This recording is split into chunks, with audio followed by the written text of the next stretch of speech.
Double that, 15%. Good.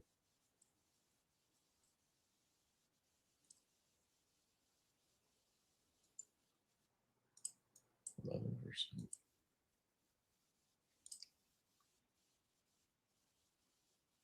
3 more percent maybe to the upside. Yeah, I mean, I'd be watching for a pullback on now for a moment, but that looks pretty healthy as far as a potential move higher. Now, granted, today could be this is the only concern I have. I think we'll see rotation into again, key the disclaimers on financial advice. Just what I'm noticing is there's all this talk of AI. People bought the infrastructure, they bought the chips, they bought the energy, and the portfolios are kind of, padded now with those names. In the process, they dumped a bunch of software names, but what AI can really do and help these companies is develop faster, cheaper. Note Meta laying off 8,000 people, um, which ultimately help these companies get better margins, right? So if you could develop faster, cheaper, and more effectively, I think the software companies are going to actually benefit from that. So you could look at it one way, which is, hey, AI will make software outdated, maybe, but is it going to change the fact that ServiceNow is the leading provider for that service side of the business? Not for a while. I don't think people are going to rip out an enterprise solution for a hope and a prayer on a AI that's not tested on how that's integrated with all the ERP systems, with all, you know what I mean? So I think there's a big opportunity right now for some software names to take advantage of an upside move, which will help again keep these markets moving higher. So that's again just a perspective. Could be false. I don't know, but it's just where my head goes. So what I'd be looking at typically, as you know, um, let's just do a quick fibby. Now I'm curious on now. Thanks a lot.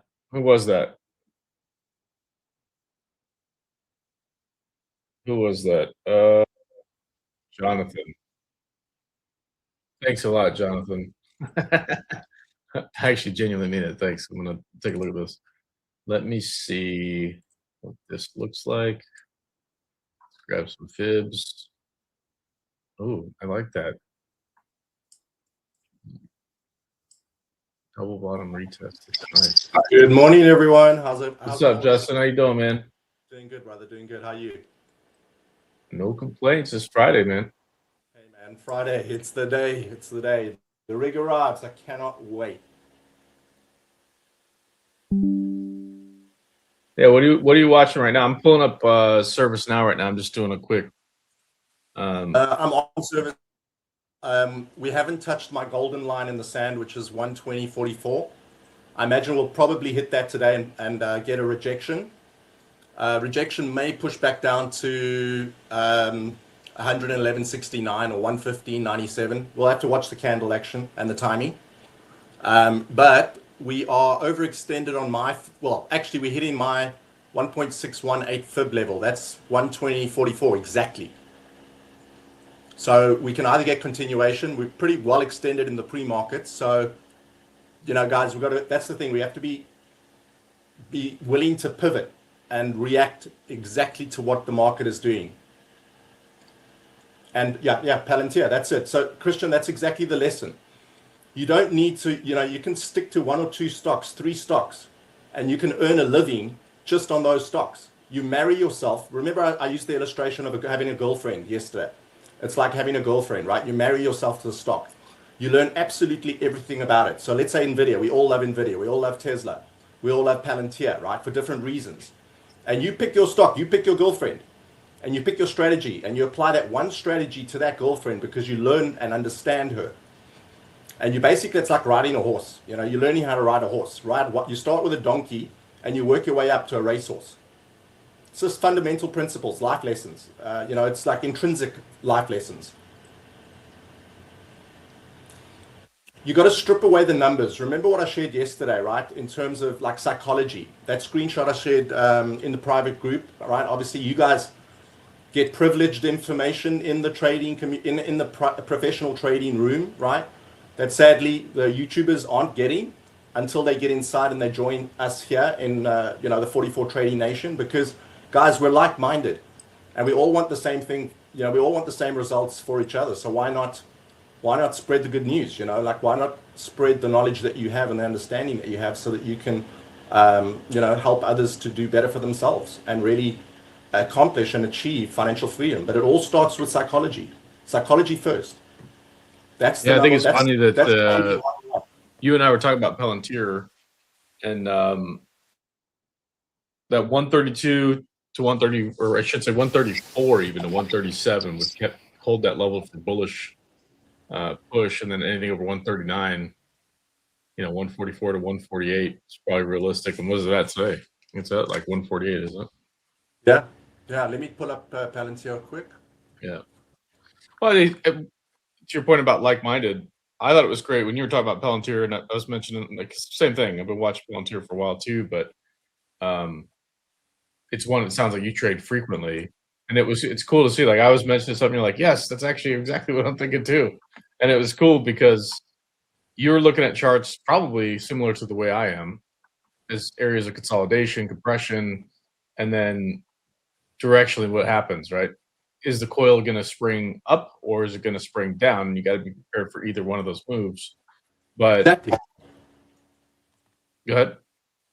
Yeah, and if you have uncertainty in that, if the conditions are right, you could do a straddle or a strangle. There's so many different scenarios and options based on the conditions and the stock and how it's moving, and the characteristics, structural characteristics.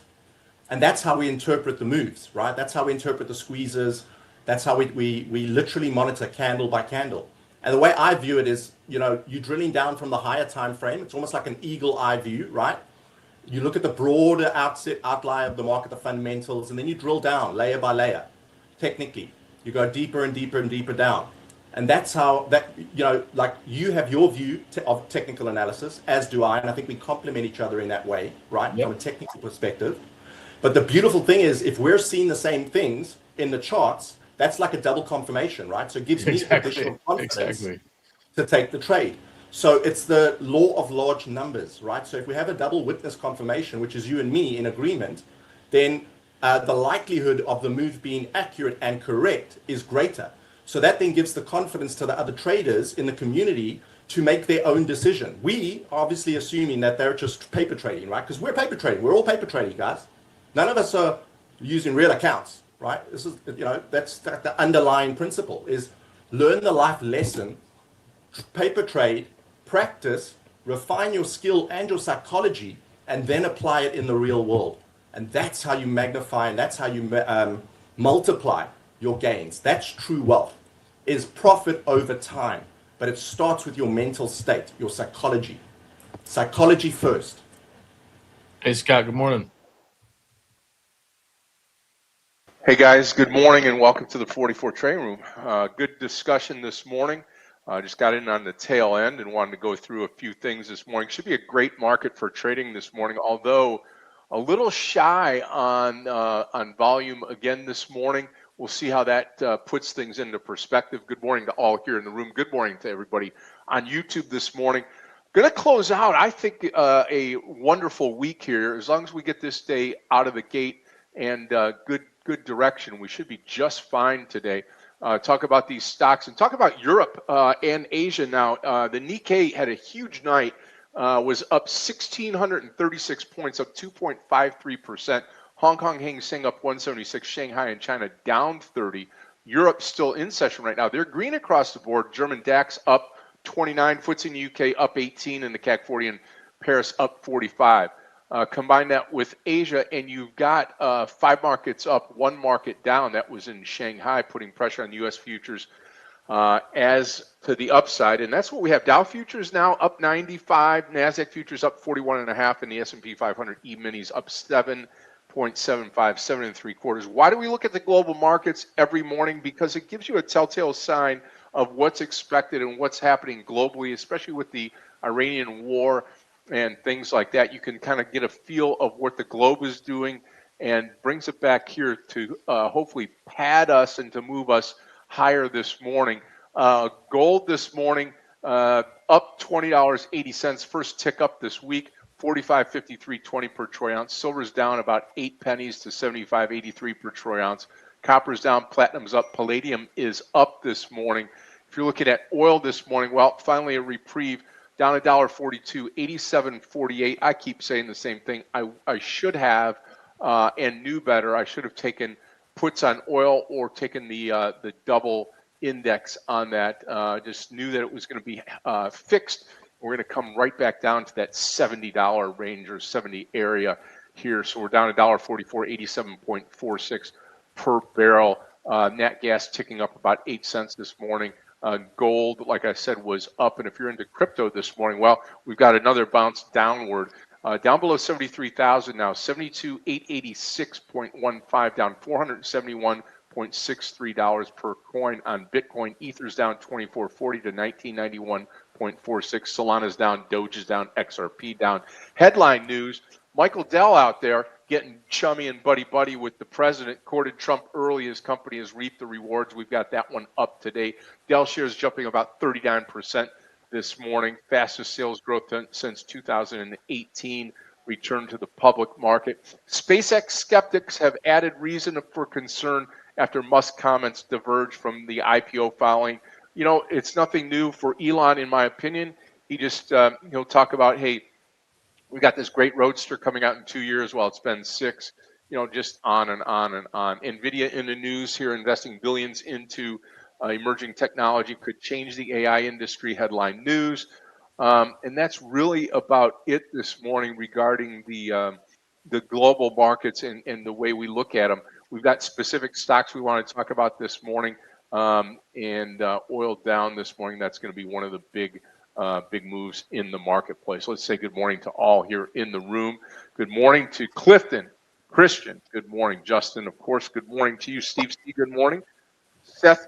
What do you say? Christian, good morning. Yep, Mark O, top of the morning. Happy Friday, my friend. Good to see you here this morning. Yep, Jonathan, good evening to you. Yep, Christian, good morning. Tadash, good morning to you. Seth, good morning, my friend. Yep, something like, right, yeah, exactly. And Clifton, good morning. Okay, a couple of stocks I really like this morning. I do like the Now trade, but I do like the NVDA trade. Maybe I've been watching this stock for over a week now, or ever since it reported, and it's done absolutely nothing quickly. So maybe today's the day we'll break out of that 215 area, start to run higher. I love NVDA this morning. I love this stock called ASAN this morning. It's a $7 stock, so put this on your radar here, over $7.50. I'll pull it up here and put it on the main screen. I've got it on my fourth monitor here. I'll take... let's see, I'll take Dell off, believe it or not, and I'll put ASAN. I'll put Dell on my other screen. It's not that I'm not going to watch Dell. I don't know. It's usually not a big mover, but maybe today is its day. Okay, and then SMCI over 45. Love this stock here. We've got SMCI long over 45. Got some news on it here this morning. Worth talking about real briefly here as we got a minute 46 to go. But if you're looking at SMCI here this morning, let me go back here, grab it for everybody. It's part of the group that's actually moving this morning. Hewlett Packard, Dell's earning boosted, Super SMCI starting to move, and HP all in that same basket here this morning. So we'll try to take advantage of that. And then last but not least, Now this morning over 120, NOW long 120. All right, that's about all that I have. DVG, what's the one stock that you're looking at this morning that you think is the best, your best bet to be? There's a few, but I would say Dell is definitely up there. Actually, if you guys see my screen here, wouldn't be surprised to see a 50% retrace, but right now snap the anchored VWAP as we do during earnings, and 410. Let's see if we maybe undercut, kind of like what Snowflake did yesterday. If you guys remember, we just kind of, came down, undercut a little like this, retested, and then took off. Maybe we do something similar to that today on Dell, but it'll be probably top of mind. Okay, beautiful, beautiful. SMCI and ASAN are my two big stocks this morning. ASAN, I'll be going super huge size here. So target will be $8. See if we can get that this morning. And if we can, boy, oh boy, I'll tell you what, super, super good this morning. So looking forward Guys, to it. take a look at my now chart. If it does break that level of 120.44, my upside target is 124.71. Yeah, perfect on NOW. Okay, traders, here we go. Let's have a great day today. Good luck, traders. Okay, I am long ASAN, and I did not get filled where I wanted to, and I did not take an extra full share size. So if it pulls back, I'll jump into this big time. NVDA, such a turd.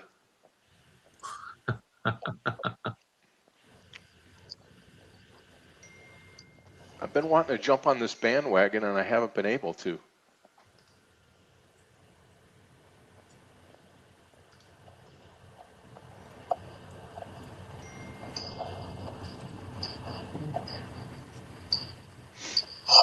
Go, ASAN, go. Watch 8.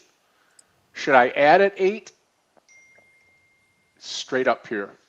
I probably, well, no, I'm not going to. Shoot. What do you do? What do you do? What do you do? What do you do? Just trust your gut here. Got There's 30 the break cents on on it. Dell. Got 30 cents on it. Any guys watching this with me? I got it on big chart right now. Yep. There's Seeing that it. push to the downside that we was hoping If for. we get to 400, I would be a player here. You guys remember even pre-market, I mentioned tag this, maybe undercut a little bit, and then do this.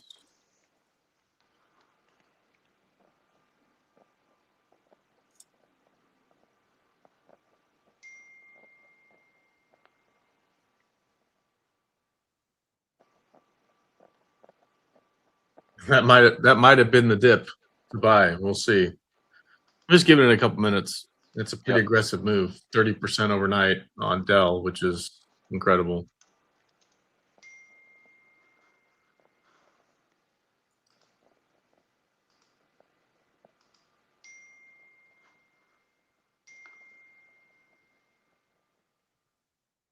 Okay, here we go.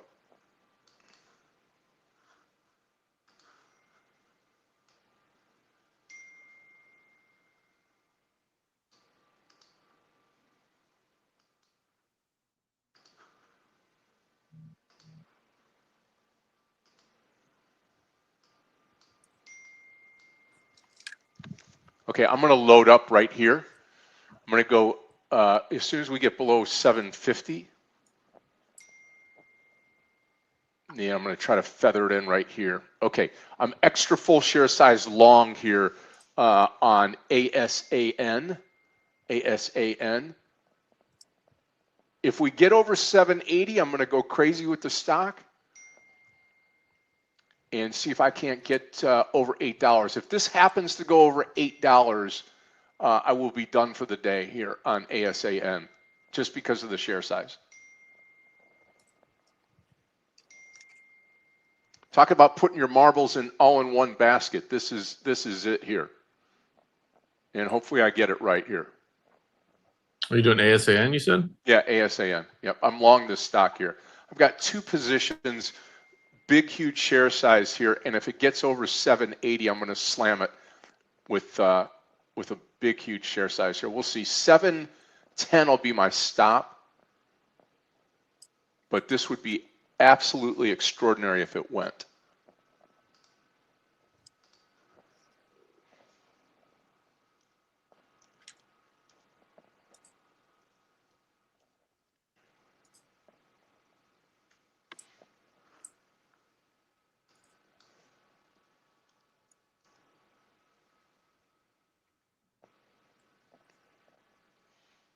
Might have missed Dell.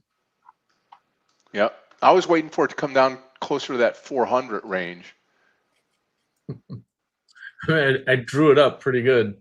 Like here's the bottom, and Yep. it was off by a couple Like points. you knew what you were talking about, right? Maybe sometimes I get lucky.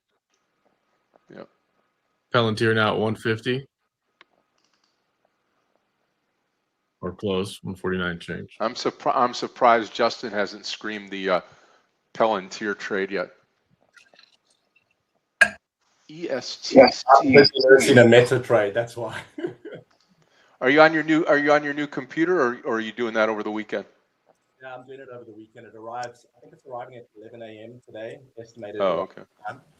So if it arrives at 11, I'm going to sign off because obviously I can't wait to get that unlocked and set up. Yeah, no doubt. I might short Dell actually,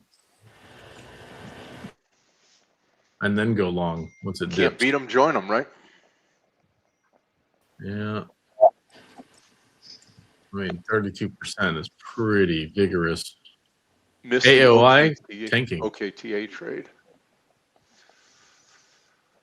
Come on, big spike, big spike on ASAN, and then the share, and then the volume just dried up real quickly here. So we'll see what happens here. Again, I'm looking at it from the perspective of if it gets going now over 760, I'll lay on the accelerator at 780, and then $8 I'll come out because of the share size. Do I take a Dell trade here, 420? I'm going to post it and I'm going to take it smaller share size. You gonna go long? Yeah, I'm going to go long here, 420. And if it doesn't make it, and we don't get that bigger move to the upside because it's already extended, then it would be probably a good short here. Okay, I'm long this stock, small share size. SMCI, I did not take the SMCI trade, and that's proving to be a great trade here.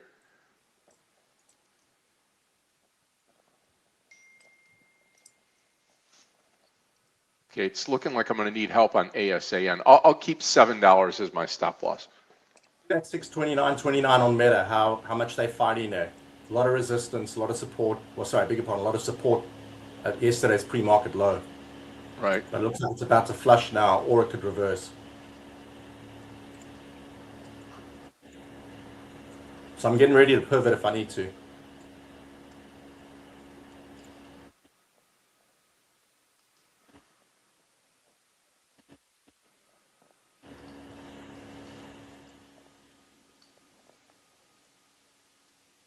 The only reason I'm mentioning this trade is because I was commentating on it yesterday. So let's hope it doesn't flush, but this is a key level. Go, baby. 5 points made here. Anything over 430, I'm going to add to the trade. Not full share size, but I'll just add maybe 300 shares here on Dell. Probably not the best strategy here because the stock is up $105. I wouldn't mind getting out and then shorting it on the move higher here. So let's see if I can get 424. Yeah, just 300 shares here. There we go, 424. I'm going to come out right here. Right there, 425. 425, I'm out. Okay. All Nice. right, 5 points. Little 1,500, 1464 in my pocket. And You get easy money. Yeah, easier money. That I'm losing my ass on ASAN, so this will help break that. I think here's what I propose. I propose if this thing gets up to that 440, if it gets over 440, I'm going to throw a short on there. Use at all-time highs. Brand new. Yep. Palantir 150, loving it. Nice. AVGO took off. Anybody get into the SMCI trade? You're welcome. 40. That's almost $2 on this trade from posting it this morning. Boom.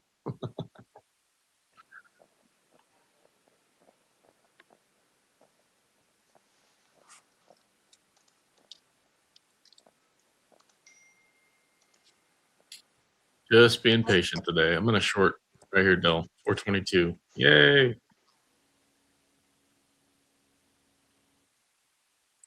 First trade.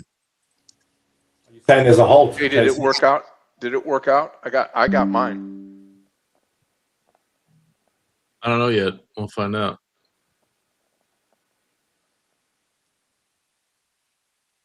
AVGO, out of here. OKTI. If we break also 420 here on OKTI. Dell, I'm going to add.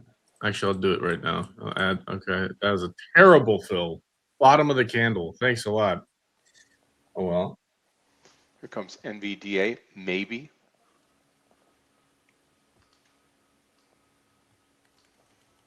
Looking for like 414-ish, 415-ish on Dell. If I get 412, great, but it needs to be like one candle, just boop. Help me understand the NVDA trade. MU, everything around it is just exploded to the upside, whether it's AMD, MU, or whatever. NVDA comes out and reports the best earning, well, one of the best earnings of its lifetime, and it gets nothing, no love. Smoked. You know? Yeah, I'm not sure. You would think this thing would be 250, 230, 40, something like that right now, and it's just, it ain't doing anything. It's like It's probably, I mean, I would say it's crowded. It's probably the best way to put it, right? I mean, yeah. like AVGO, do enough people own that? I don't know, but earnings coming up next week. Everything has been blowing the number out when it comes to AI and things of that nature. Like people are getting ahead of that. I mean, that was the goal was to get in this morning on AVGO and go long, and I was looking at Dell instead. So, JC, are you saying it's is it halted or what's happened?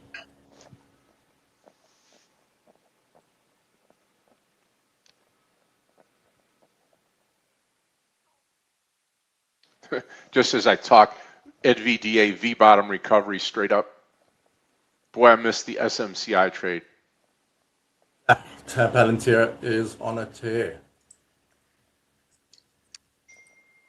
yeah, 152. Hey guys, once we got above 144, look at that takeoff, heading to 153. Qs are at all-time highs, y'all. That means blue sky breakout potentially. I mean, there's no ceiling up there. Watch 153 on Palantir, guys. Wow, AVGO 444.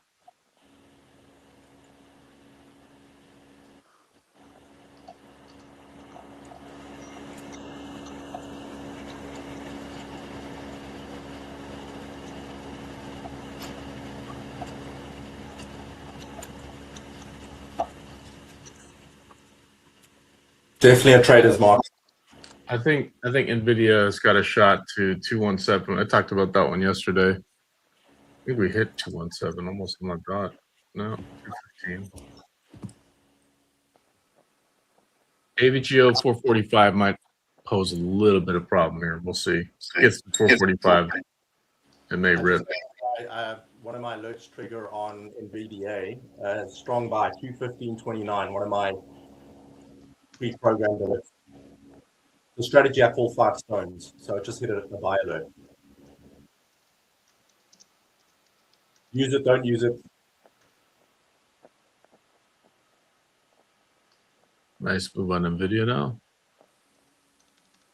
CRM looks That's interesting. because I was here. talking about it, you know. It's the power. That's it, brother. That's exactly it. Speak it into being, right? Speak it into being. Yep. Come on, ASAN. I am putting my marbles on you, baby. I'm just now getting break even.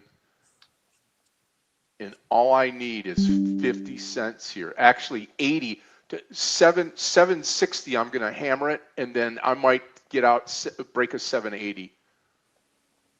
AVGO, NVIDIA. There goes NVIDIA. There goes NVIDIA, yep.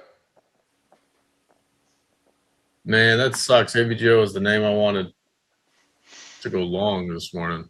Shoot. At some point it'll come back to reality. Maybe.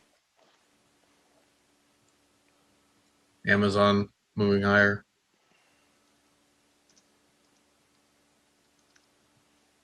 Okay, let's see if we've got the break on Dell now.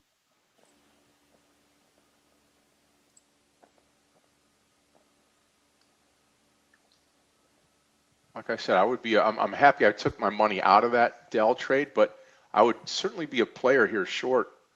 I'd love to see a big green candle to the upside pop. Come on, baby. Come on, ASAN.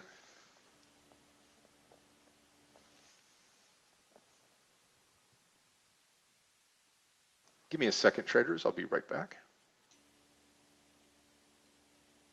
Nice, Jonathan. Good call there on MU. Yeah, ABGO, I'm kind of kicking myself right now for not taking that long. My favorite name in the space right now, to be honest.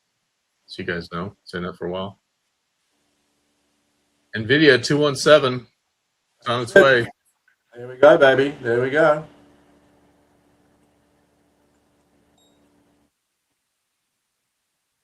Small CRM position to the upside. I want to see if I can build on it. And if it doesn't, that's okay. It's small. Look at ABGO. Non-stop buying. Look at that. Unbelievable. All-time highs. Mind-blowing, huh? Mind-blowing. Wow.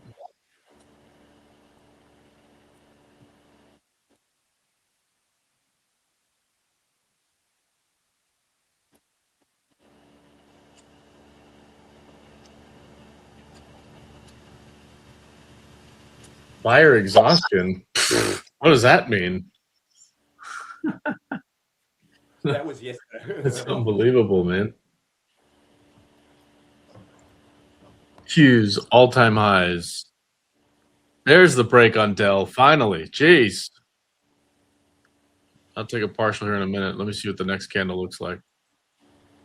412 would be amazing. 415 is where I wanted to take a partial, so I'll give it a second here. It's a nice bearish engulf there. So I'll go to big chart here, just real quick on Dell. Perfect. That's what I want to see. Guys, check out, if you see my screen there, that white line, that is the anchored VWAP. So I'm going to take a partial right here in the 413 print. Looks good to me. 3, 2, 1. Come on, come on, come on. Come on, come on. Okay, partial there on Dell. And what I'd like to see is kind of like what we saw right there at the opening candle, but that could have been it. So notice like I have it chopped down to that area, but that could have been it. The undercut just under the anchored VWAP and then bounce off the anchored VWAP to the upside. That's why I took my partial so soon. Nice little 8-point move there. Christian, a little hidden gem in that screenshot I shared this morning, that illustration that I shared with you pre-market. The difference between stocks and options, one is linear, the other is non-linear. And that's a key distinction. Obviously, leverage principle. So, you're leveraging your gains, but you're also increasing your potential risks. So your trade management needs to be sharper, your execution, your stop losses, your take profits. That's why I highly recommend if you're scalping or sniping, you have a hotkey set up so you can get in, get out very quickly. Because that's all you need is the right entry, right exit, right time.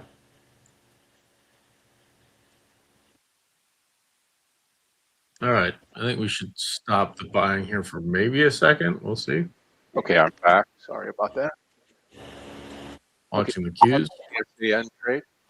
And NVIDIA, you know what? NVIDIA can't keep it up, right? It's like boom and then boom. All right, Monday 740s put options on the Qs rather. They're 380. Sure. We'll start with a bundle.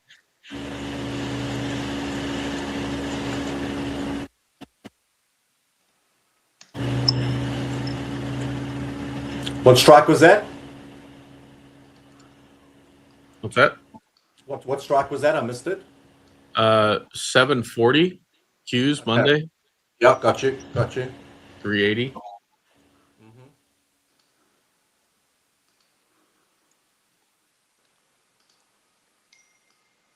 I think they filled a little bit underneath that number, but I'll call it 380 using easier math.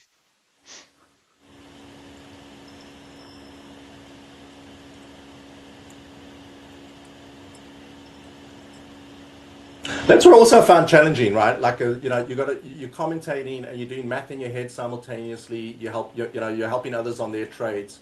you're managing your own trades. It takes a lot. Yeah, no kidding. Computer processing power and Yep. mental too. Yeah, well, and the typing make thing sure is you're been picking hard the part. right and make sure you're picking the right stocks, right? Exactly. Right trade, so to speak. Nice, Seth. Good call on TSM. Nice, bud. Pull it up real quick.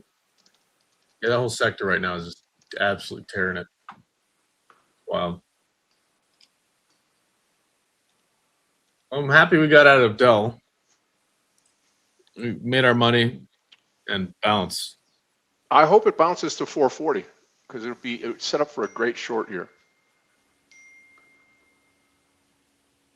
I mean, again, we drew this pre-market and what we're hoping for. I mean, it doesn't have to follow it perfectly, but you get the idea. Move down, bounce, hold, bounce, maybe undercut. There's the second version of that.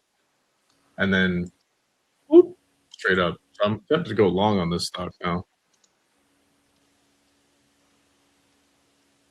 After all, I did draw the line on the chart. Maybe 420. It'd be smaller size than I shorted with.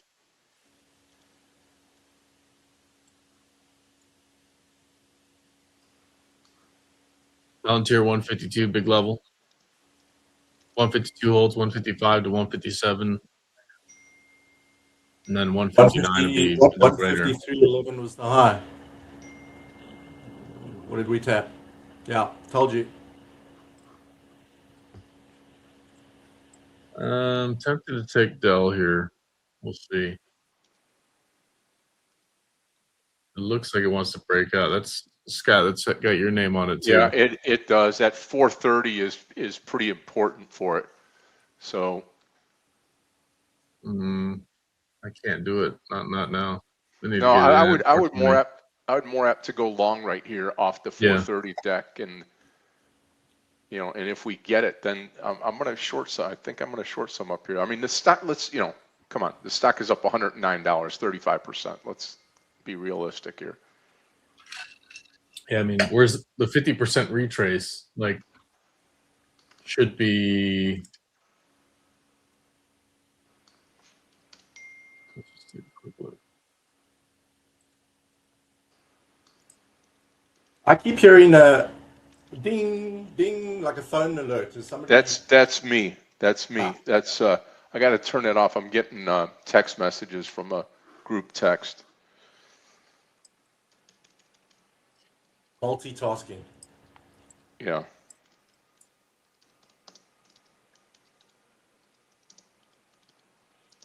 So in a move like this on Dell, 50% retrace of this initial move is 381.5 or so.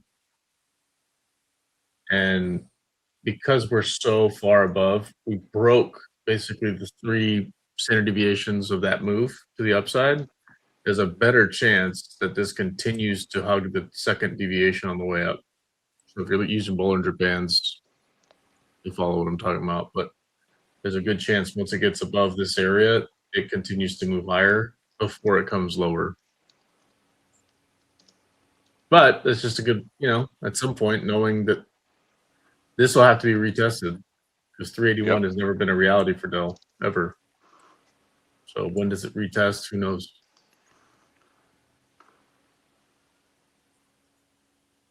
Or if this is the new this is the new low of the new high.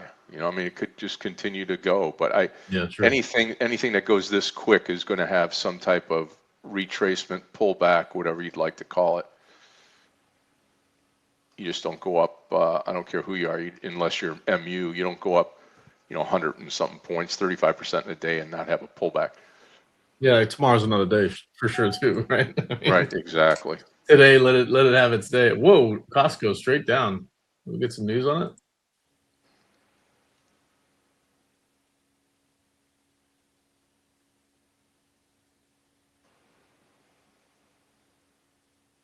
Near-term headwinds, higher fuel tariffs, rising transport costs. Yeah, but they run such a good business. I'll be the lower it goes, the more I want to buy it.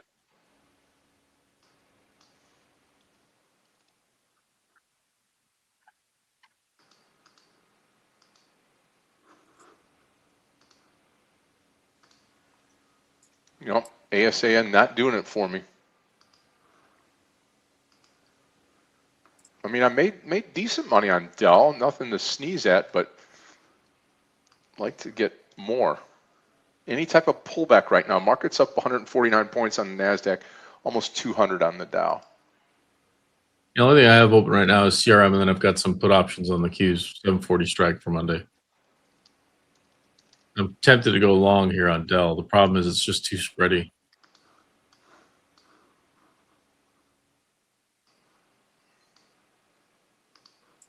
Yeah, so I'm seeing the Mark. I see the numbers here,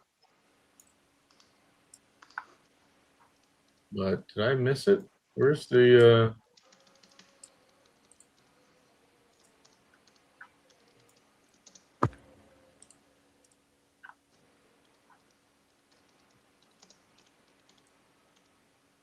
Do they just have like a random call right now?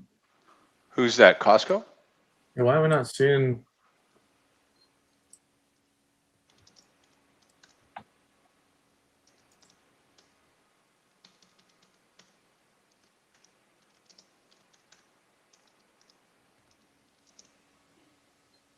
Ah,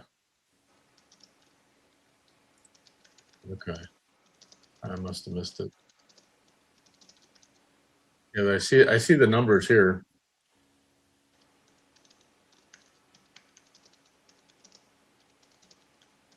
%11.6% year-over-year net income. We have comp store sales at 9%.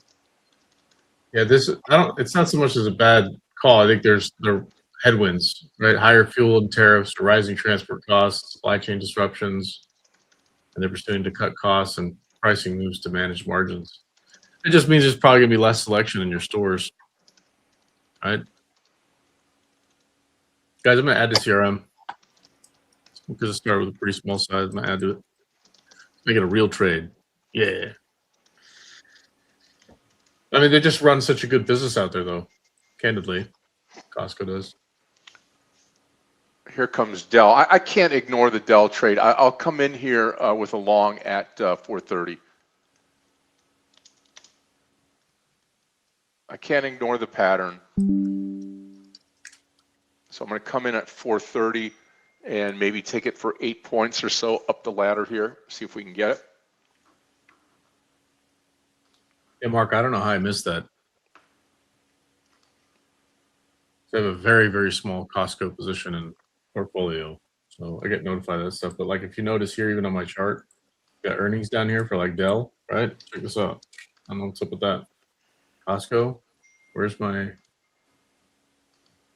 earnings? Weird. Yeah, right, Seth. That'd be awesome, wouldn't it? Were there earnings right now or today? Nice. Last night, I guess. According to Mark, I'll double check. Jonathan, I'm kicking myself for not taking AVGO, man. That was the trade today for me. Let's see if we get it on CRM. CRM, I'm more than happy to hold for a while. I just think some of these software names like MongoDB, CRM, they've just been kind of thrashed. I mean, Snowflake, that move's over. Shouldn't say it's over, but I missed that move. You know what I mean?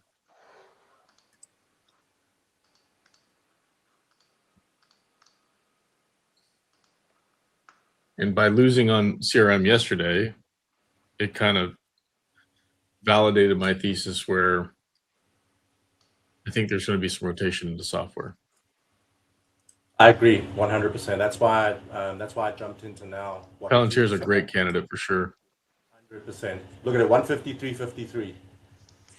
Boom. Well, there's NVDA proving me wrong, right? Yeah. Take that, Scott. Yeah, right. Like you're not a believer. Screw it. All right, guys. Full share size CRM. I'm going to take some of this off today as a trade, but I think I might keep some to let it run. Palantir looks great. Yeah. AVGO, I'm going to cry tonight about that one.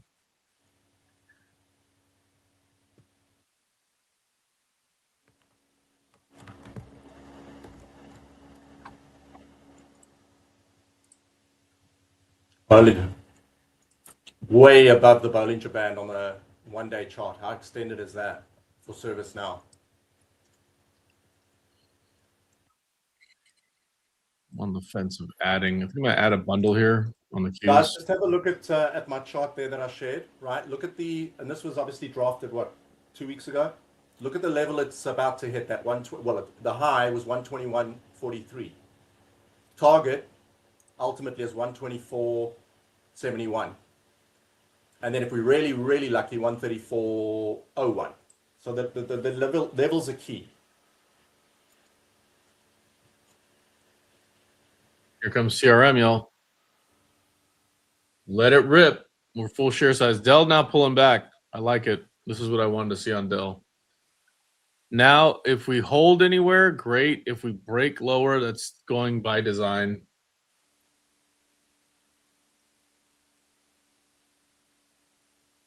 The cues are just not stopping. That's unbelievable. Straight to the moon right now.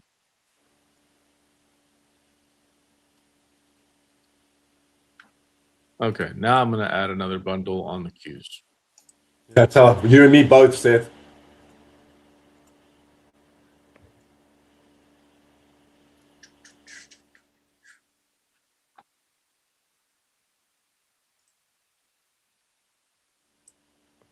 Right stock, right time, game changer.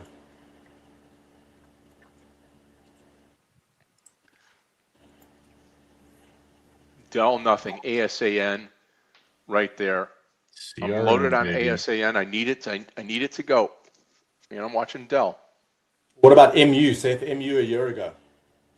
Yeah. CRM, y'all. Let's go. 190? 190? On full share size? Let's go. Come on. 120.44 now. I like Dell now, One guys. Dell now, guys. Maybe we go long here. Maybe We'll go see. long. We'll see.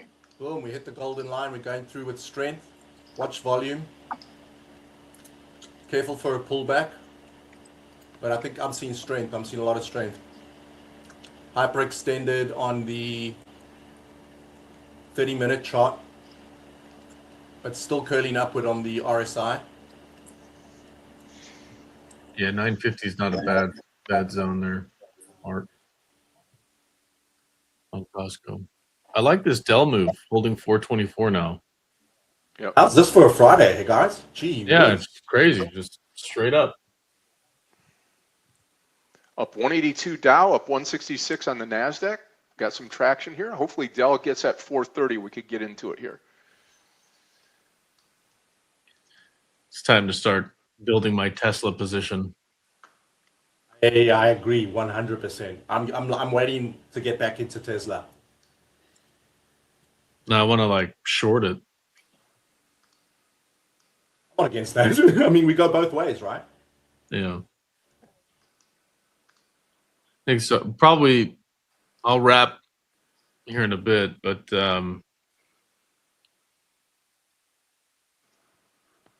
that's probably going to be what I spend my time on today is building. Okay, how much do I want to risk on Tesla? Both directions. My swing trades, I typically prepare on Sundays, right? Like I prepare for the week on that portfolio. And then my day trading portfolio, I do the same, right? So I do all my prepare, and the same with the long-term portfolio. So most of my planning, weekly planning, is always done on a Sunday. Yeah, So, similar. But I'm saying today I'll yeah. probably start building a position and then add to it next week, like building into the SpaceX IPO. When is the SpaceX IPO supposed to be? Mid-June. Mid-June. So Around coming up. Juneteenth, somewhere around there, isn't it? Yeah. Guys, 187 on CRM now. I'm not What's taking your a plan, part. DVG, for the SpaceX IPO? I typically don't trade the IPO on open day because I wait for the flush, Same. the big pullback. Same. Yeah. Same. And then jump in. Wait for it to stabilize, form some structure, and then jump in. 100%. 100%. Here comes CRM, guys. I'll take a partial when it stops moving higher. For now, I'm waiting. And Dell, let's hit it. Small size. Long. Yep. Okay, I'm going to come in here with you on Dell. I'll try it with you here ahead of time. I'm going to be going long right here. 422, I'm long the stop. Same. You actually nailed it at 422. I went short at 422. Now I'm going long at 422. Let's see what happens. I am, on the other hand, I've got 2 bundles on the Qs. That's for Monday at 740 strike. A little bit red on those at the moment, but I don't mind. Now broke 121. That's amazing. Amazing. Okay, taking a partial on CRM right there. Good.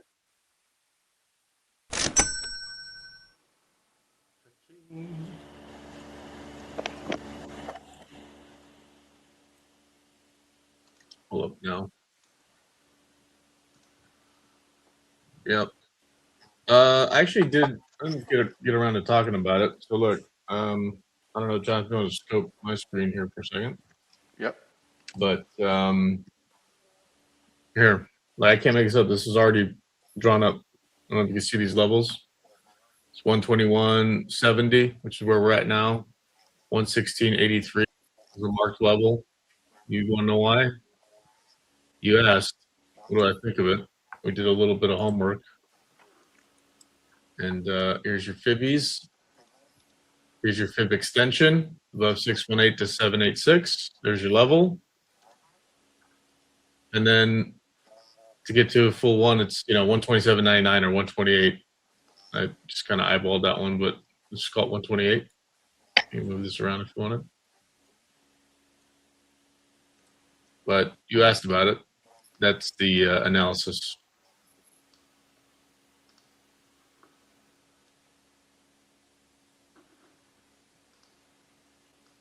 Hopefully that helps. If you're ever looking at how do we do fibbies or fib retracements, that's this is a quick version, very quick version. Nice and clean chart, no noise, easy to understand. Yeah.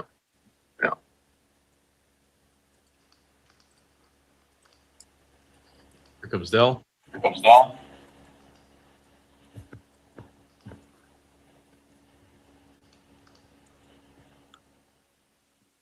I'm looking for a topside breakout over 430 on Dell. I'll add it Small 430 if we get it. No problem, Vincent. It's easy for you guys to flip back and forth on screens, right? Because you're all on Scott's screen, correct? Like everybody's here on Scott's screen. But then you could bring everybody to your screen as well, right? Yeah. Okay. Let's see, bring everybody here. So now you should see, DVGs. Yeah. So for those of you guys who didn't see it, I was talking about now, like this. Jonathan asked what I think of it this morning. I wanted to see a pullback to retest. There's the retest level. I can't make this up. Like, I didn't draw this up randomly. I just, before the market's even open, I was looking at this. So this would be about where I'd want to enter. Looks pretty darn good, if you ask me. And what did we get the low? 116.29, 116.80 would be the area I'd be watching. And then a push to 121.70 is be my first take profit.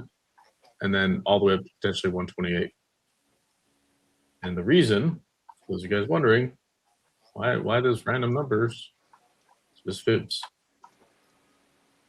There's your fib extension. There's your 50% retrace. We kind of tested that level, then took off. Notice 618. It's 116.78 if you wanted to get specific. And what do we bottom out again? 116.29. So that's a pretty good risk reward. 50 cents for 3 points.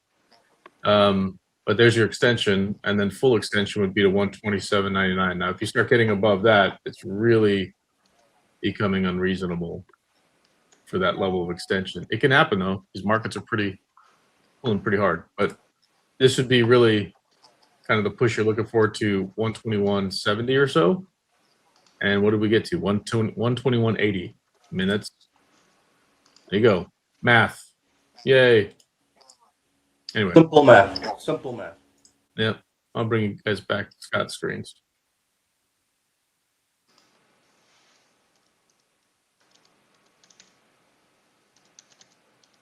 Jonathan, you said easy. We can also pick. What do you mean? Oh, on the screens, you mean? That's cool. Right on. That's cool. You could switch between screens. Yep. Yeah, I mean pretty that's a simple. big reason why Scott and I wanted to choose this platform, but sometimes it can get a little noisy. But we want to give folks the flexibility, like, because Justin, you know, if you have a style that people like, they want to be able to follow what you're talking about on your screens. Cool, you know what I mean? 100%. Guys, I'm going to add to my bundles here in a minute on the queues. Right now we've got 2, but right back at my initial entry, I added when it got to like 360. My second bundles were just dollar cost averaging into those put options.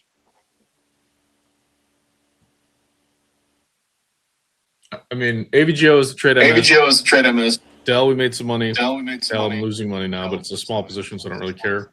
CRM crushed it, took a partial, waiting for the rest to do the thing.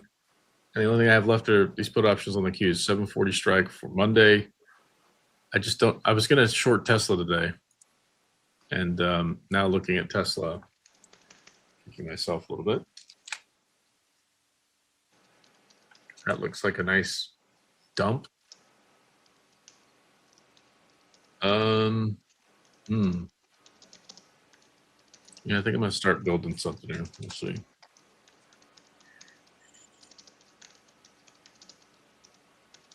Yeah, Google had a move to the downside. The problem is speculative news. Just people were worried, like, I guess something happened in India, and I don't know how much of that is noise, but it is also pretty inflated. My big thing is this 200 EMA. Once you broke below it, the yellow line is literally like, imagine a hand holding your head underwater. That's kind of what that's doing. As long as it stays below that 200, it's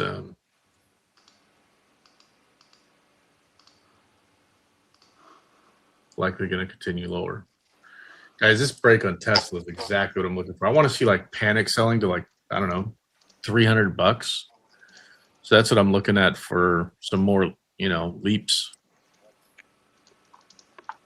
Let's see, how much are they? July.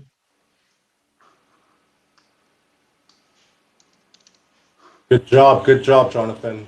Well done.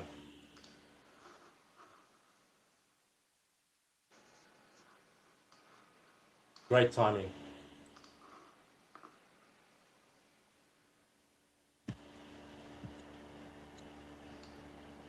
$380s.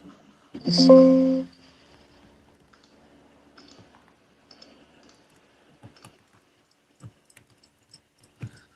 I'm gonna start building a position.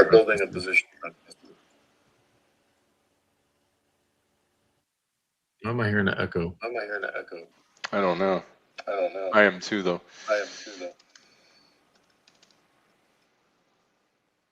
Look how fast Mark's on the on that. He said echo. Boom! Right as we're talking about, there's already a comment on there. Appreciate that, Mark. I like NVDA over 217. Also, I'm sticking with the ASAN trade. Has the echo gone? Because I'm probably the likely candidate.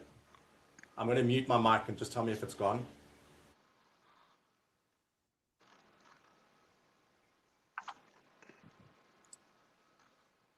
I don't hear it now, right? No, he's on mute, I think. Okay, now I'm back. Seth. Found the culprit. It ain't that serious. If you're not, yeah, okay, got you, Mark. Well, it will be fixed by next week. There we go. Now you're coming in. Guys, Tesla.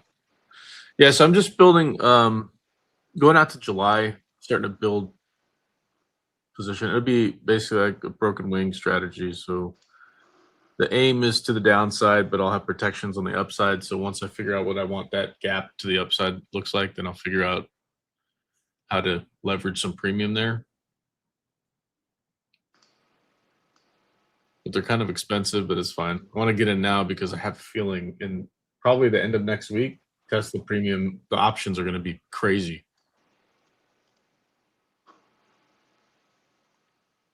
Which don't get me started on my thoughts of options and tokenization, because I could go on like a 2-hour rant about that, but that's going to happen.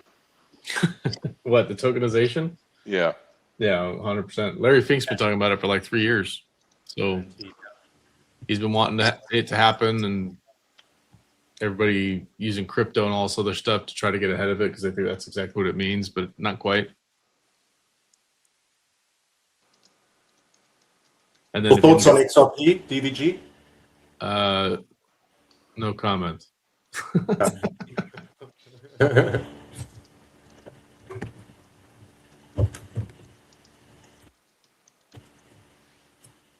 Yay, we're making money on our options now. All right.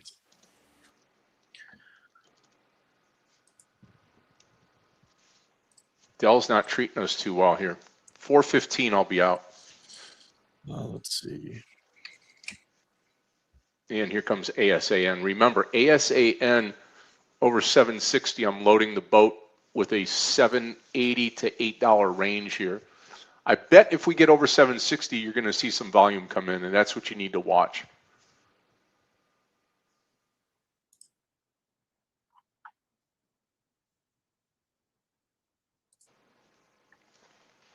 Making a nice chunk of change on these put options right now. I think that is a risk, by the way, is the abundance of options and the like people being able to trade options the way they are, because market makers have to accommodate those moves, which is, I think, a big reason why these markets have pushed higher. Because if you're taking out, technically, when you take out an option, you're taking a contract to own the underlying asset, in this case, 100 shares of whatever stock is equivalent to one lot or one contract. And so when, go ahead. If you let them expire, will you actually get the equity?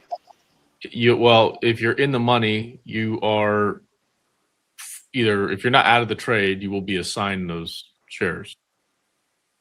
So if you don't have the money, then that's a whole nother conversation. But that issuance, though, gives people the ability to now, I don't want to say trade arbitrarily, but there's definitely some fluff in there because you're charging for the premium for the option along with the decay for a contract that may not get, I mean, 99% of options expire worthless, right? As I'm getting out of Dell right here. But because of that, and so many people are using options now to just trade them, which is fine in theory, but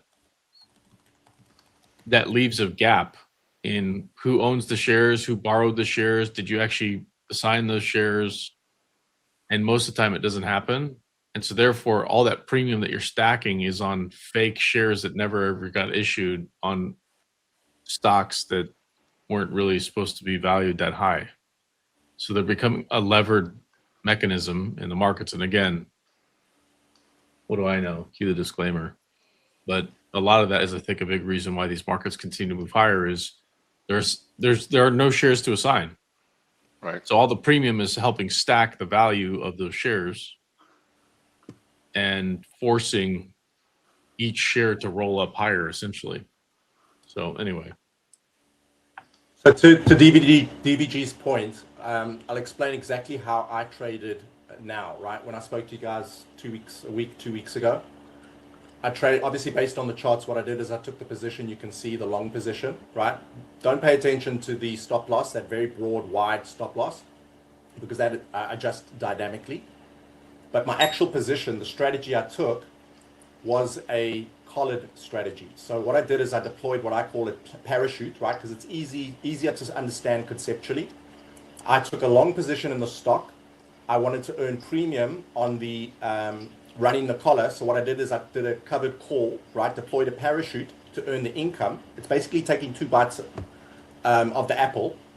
And then I took a third bite. So the third bite, and this is why I like the collared strategy, but again, it's also all about timing, because right now my collar is getting burnt, right? Because my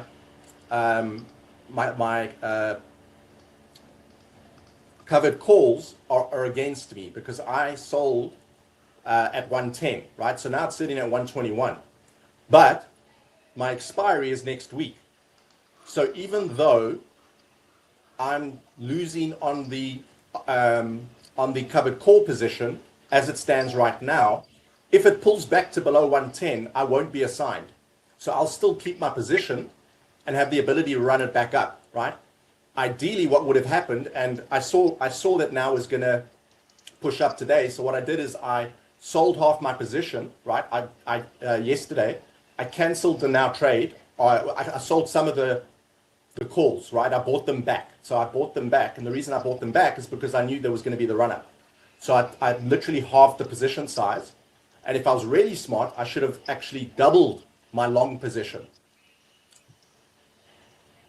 And the third bite of the apple on the college strategy is manually trading. So literally trading down with the stock. So you take a long put position and you trade it down. And fundamentally, ultimately what you're doing is you're reducing your overall cost basis so that when it does run up the way that it has now, it amplifies the gain. It amplifies the growth, right? So it's the dollar cost average principle, but applied using options, strategies, and techniques to generate both income, growth on the stock position, and coverage on the downside as you ride it down.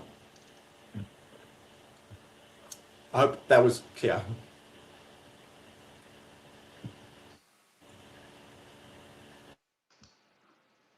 Let's talk with my mic on. Yeah, it was great.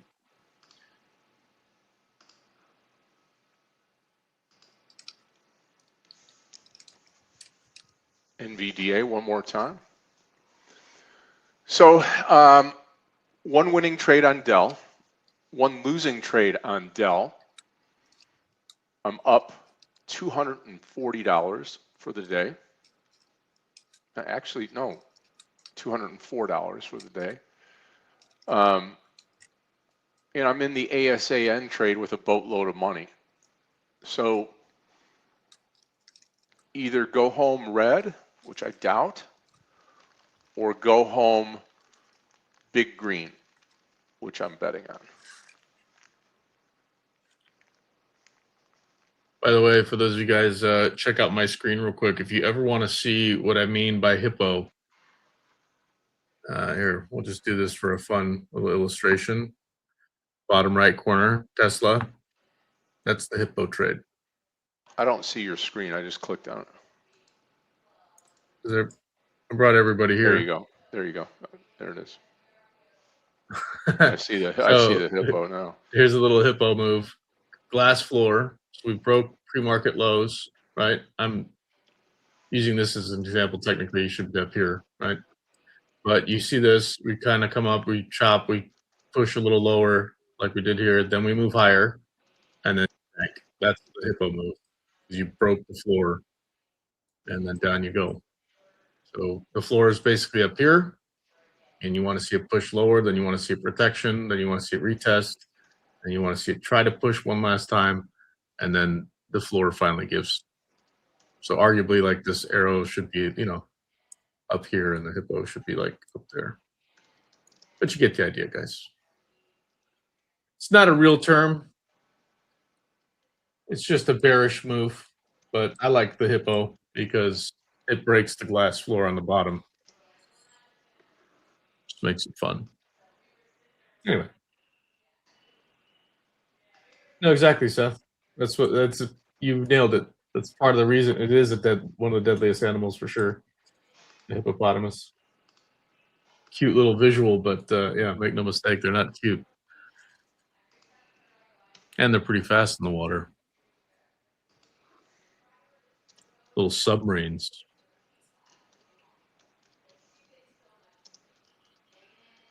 Guys, my Q bundles are paying right now. Cha-ching. All I'm going to say is cha-ching. So bought first bundle at 380, second bundle at 360. They're now printing 460. So we got 2 bundles on that. You do the math.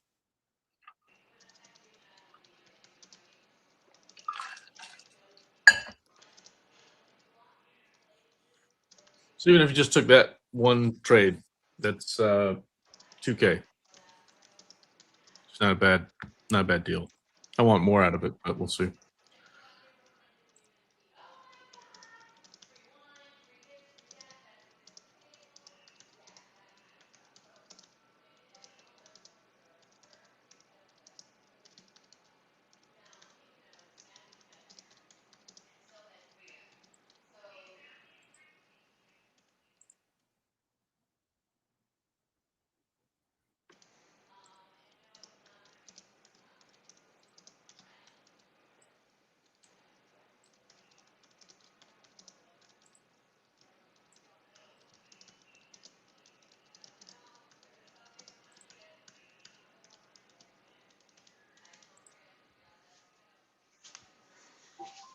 Well, Dell never made it up to that 440 band to get the short on. I think Mm-mm. DVG made the right call there to short it earlier. Yeah, but I ended up going long and losing. Yeah. Luckily, it was a small position, but that's fine.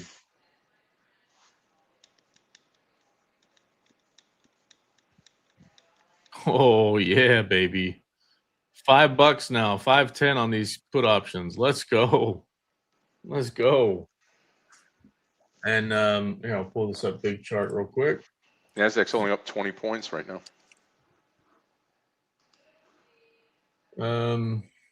Let's see. The importance of multiple time frames. So, do you mind if I steal the show for a second here? Go ahead. All right. Can you guys see that? I hope so. This is the importance of multiple time frames. So, yellow line is 200 EMA. So you guys know, very important line for me. And if you just want to do your own homework and check it out, I mean, look out. It respects that line pretty frequently. So now that we're below it, let's see how we behave. Can we bounce and move higher, remount the 200 EMA? Think of it as like another layer of a VWAP, in essence. But the importance is now look at it at a different time frame. We'll just move it up to 5 minutes instead of 1 minute. And now you have these other simple moving averages, which 55, 12, 22, those of you guys that don't know. And then the 200 EMA sits literally right at the close. So, I mean, obviously, if you go to 15 minutes, your 200 EMA will be way down here. But what I'm noticing is a lot of these intraday moves are respecting the 1 and the 5. So if right now we broke it on the 1, and if we break it on the 5, we're going to be going down pretty fast. So this will be kind of where I want to see essentially take a partial on the bundles I've got to the downside on the put options. And so that puts us right around the 735 print. We could bounce right here though, because the 55 SMA, big level. It's like almost institutional money signing off on the moves.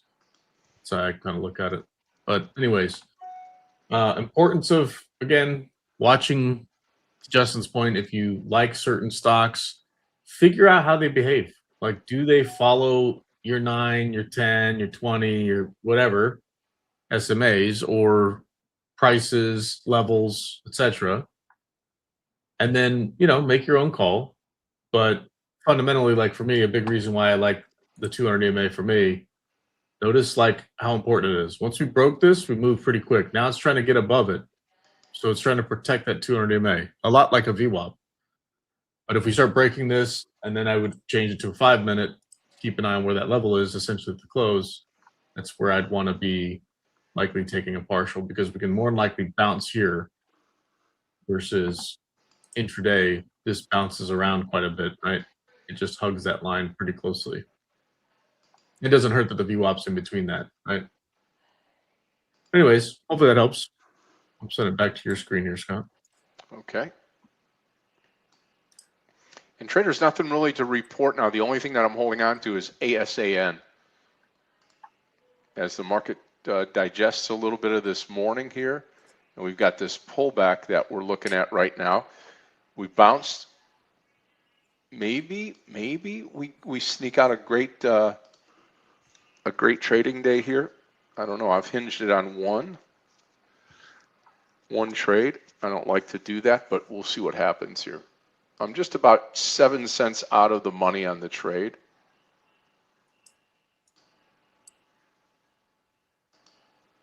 Hello, Mark.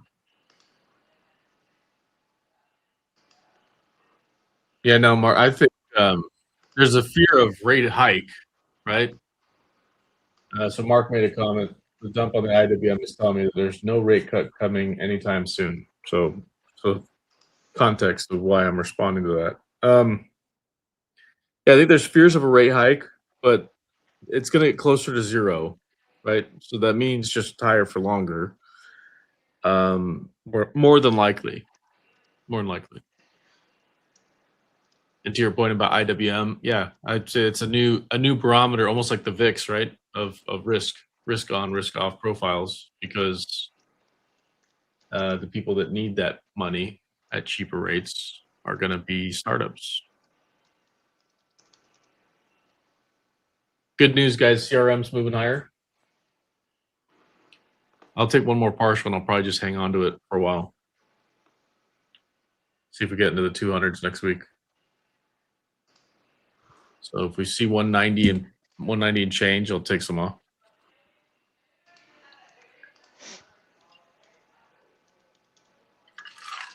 Yeah, what I don't think enough people are talking about right now. So Mark made a comment. Sure, small cap companies need short-term loans, 100%, and short-term loans have a tendency to be pretty volatile in their rates, or tied to prime or whatever. The trouble though is like what no one's really talking about is the commercial debt that's stacking for commercial real estate. So there's like bridge financing happening all over the place. That's a whole nother, who knows what that house of cards looks like. But that'll be some weekend research I get to do for myself. Right on, Seth. Look at these, man. Seth, have a great weekend, my friend. We'll see y'all on Monday. Okay, I'm back. What did I miss? Nothing. Palantir is at 156. Beautiful, beautiful. Man, I love that stock.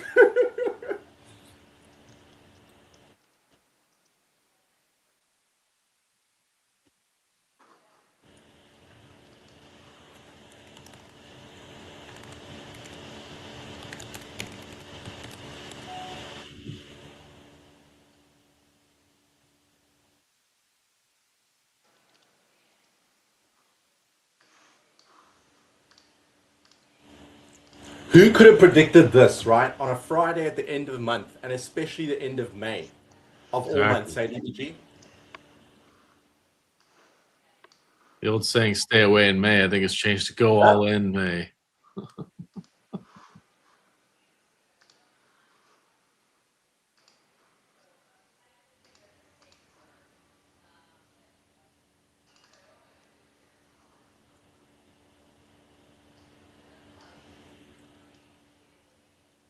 Yeah, no, Palantir's not a long way away from all-time high for sure.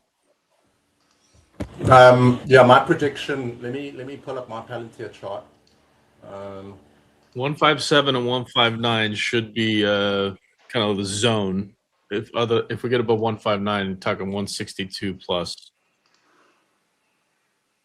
I'll try and reduce the noise on this image.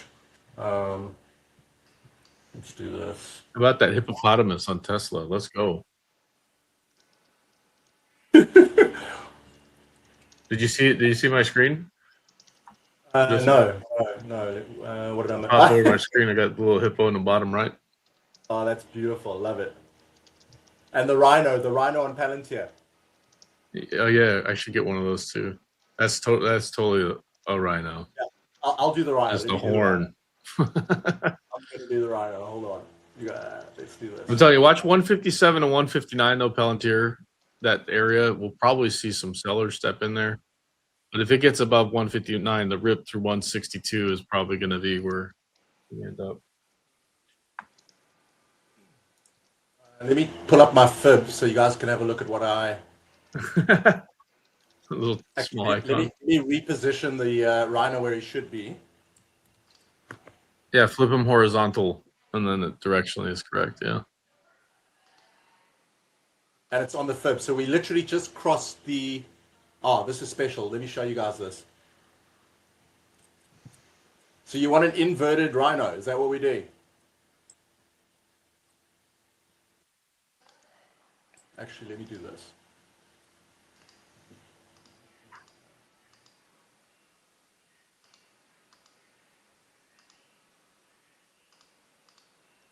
There's CRM at 190, guys. Time for me to take a partial on CRM, and I'm going to let the rest run this into next week.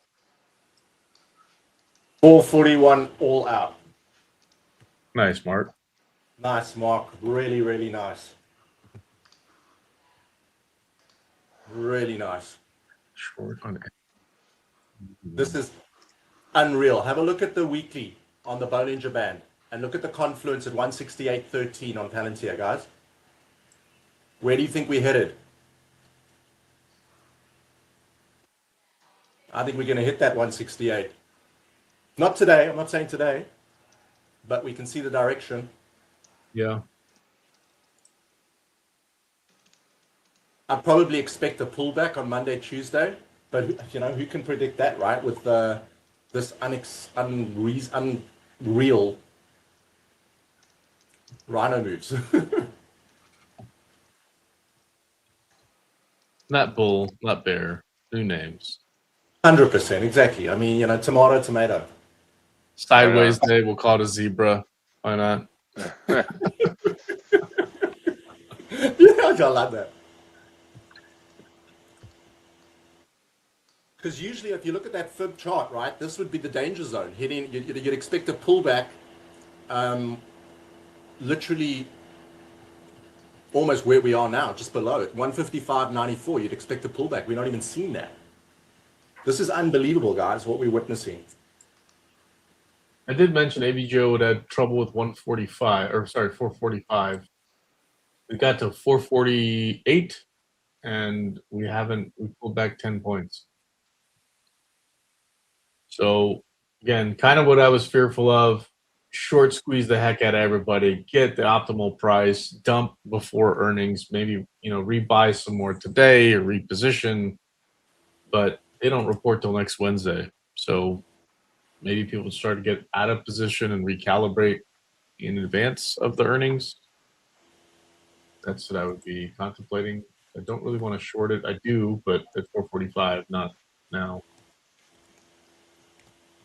Not because I don't like the stock. It's one of my favorite names in the space. But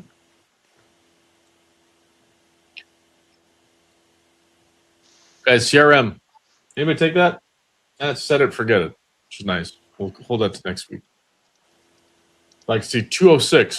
It's kind of where I want to be on CRM. So I got burned on Meta. So kind of life lesson there, right, is taking a loss isn't the end of the world, guys. Just live to fight another day and come back strong. No doubt.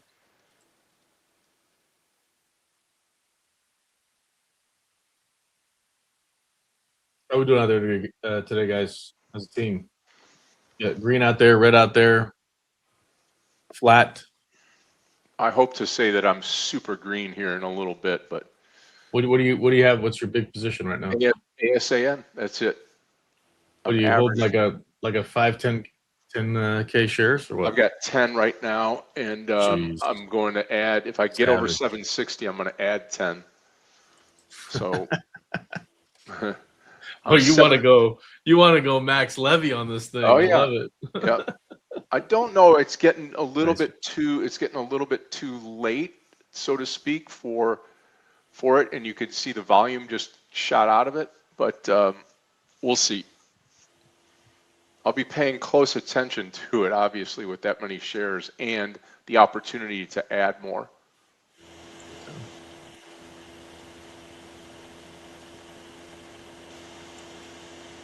Well, I'm going to see if we break the lows here on the Qs. If not, I'm going to take trim here on the bundles.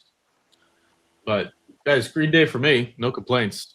We had a small loser on the Dell to the upside, but we shorted it and we made plenty, so that worked out. And then CRM, the trim. Now I think I'm gonna hold what I've got left till next week, and then maybe take some partials next week. But not a bad trade. 5-6 points on CRM, and then the Qs again. I want to see right now. Do we punch through the low of session? Start to round the top out. And the only reason why I say that is look at names like AVGO. Does MU hold the VWAP? Question mark. I don't know. I think our buddy's short that right now. I think. Let me see. I think Jonathan, you're short right now on MU, right? Can Dell pull back to 382? What was it? Hold up. Dell. What do we have as a 50% retrace on this thing? 382, yeah. I have 381.52, but whatever. Oh, $382. Well, that's what I'm gonna count on. Let's see what the floor looks like on the Qs. Session low is 737.04 at the moment, but pre-market low right before the open hovered above the close. So let's see what we did there. 735.20. Maybe we don't punch through the floor, but I'm going to wait.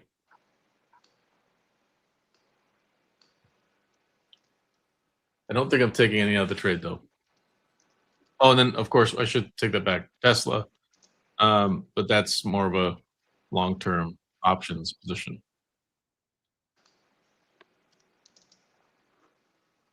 And I'm building up different strikes, like 420, 400, 380. There's the break now on the Qs, guys. New session low. Let's see what we do down here.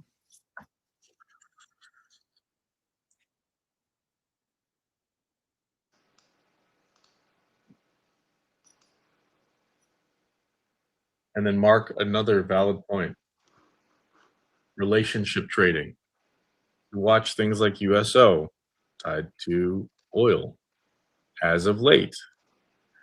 That inverse relationship is not always accurate, but right now there's a very tight correlation and causal impact that the higher the oil goes, the lower equities move. So valid point there, Mark. Appreciate you sharing that. Yeah, the only hope I have ASAN is that I'm above the VWAP and just coasting and going sideways. Now at the high of the day, NOW.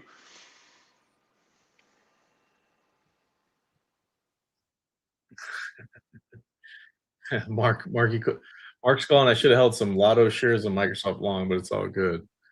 Yeah, same thing. Call them lucky shares. Yeah, I hear you. Let's see if we punch through the floor, guys, on the Qs, and then let's look at our. I'll pull it up big chart again. By the way, pretty crazy illustration right now on Bell. I mean, I'd say it's pretty good right now. It could still bounce in this area, but we could pull back to 382, fine. But I would suspect maybe we find some footing at 405 maybe, and then rip. We'll see. And then pull up the Qs. Let's pull up 5 minute. And I'll zoom in a bit. Yeah, so it's literally right at the close, 735.60. It's where that 200 EMA is at. If we break that with some force on the 5 minute, yeah, maybe we go chase this anchored VWAP down here at 715. But I don't think that's going to happen today. Anything's possible. What an incredible trade that would be, actually. Would be nice, right? Yeah, I'm definitely going to trim it up here. 735 and change. I'll take a few off. So we got 2 bundles, so I'll make some profit. Not bad though. They're printing $6 now. I'm an average 370, so not too shabby. All kidding aside, DVG, you got the best Trump accent I think that exists. Oh, What's there's no that? doubt about it. Your Trump accent is excellent. Oh, I don't know if that's a good thing or a bad thing. It depends on your view, right? Yeah, no, exactly. Sometimes it pisses some people off. Either a compliment or it's an insult. That's it. That's it. It's all jest. So, guys, Qs. Let's keep an eye here. 735.60. Let's keep an eye on that. We just got to 92. 735.92. If we break that, I'm watching this now like a hawk. If you see this on my screen, 5 minute. And I think it's worthwhile. I'm going to $6 print. I'm going to take some off here any second.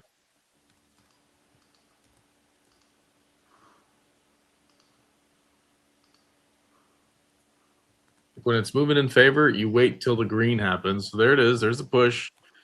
Let's see if we bounce right off the close at 735.60. Or if we snap it. You guys watching this here on 200 EMA? It's like a spark plug.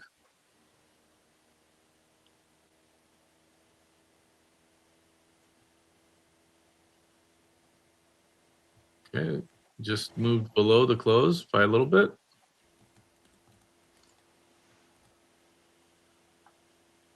Okay, taking some off right there. Ta-da! That is, guys, $6.50. I almost made $3. You guys do the math on that. 2 bundles. Come on now.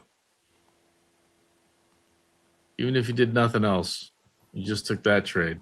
You're golden. Yeah, super. Don't forget to tip, guys. Yeah, no doubt. By the Spiritual way, things. I really do. I encourage that almost like as the dealer at the blackjack table, but it's for them. Our goal of those tips is actually just give it back to the community, like for giveaways and stuff like that. And frankly, I mean, even if we decide like, hey, let's do a Foundation. and again, we could always do some giveaways, but frankly, like I think we're giving away money every time we land a trade for y'all. So in a good way. And that's shout out to the community too. I mean, Jonathan's posted some great trades. Mark, as always, Seth, and the whole crew here. Vincent, like you guys are always on top of the game, your game, and I love it. And providing different perspectives on like, hey, what is it that we should be looking at? Where are we trading? What are we trading? And I would encourage all of you out there in our room, post thoughts, questions, perspectives. There's no bad question. Absolutely. Especially we're all like right now. problem solving together. We're all problem solving together, and ultimately the goal is the same, right? We all want to succeed, so let's succeed together. Let's, if you're fishing in one part of the market and I'm fishing in another part, we've got how many eyes just in this trading room? How many eyes in the market have we got, right? So you guys, exactly like you do. I mean, look at all the postings in the group, right? Everyone has something to contribute. Yeah, I wanted to. Sorry, DVG, I didn't mean to cut you off. No, it's all good, man. It's all good. I am trying to find something to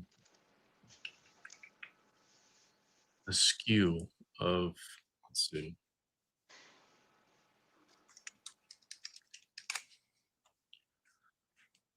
Let's see.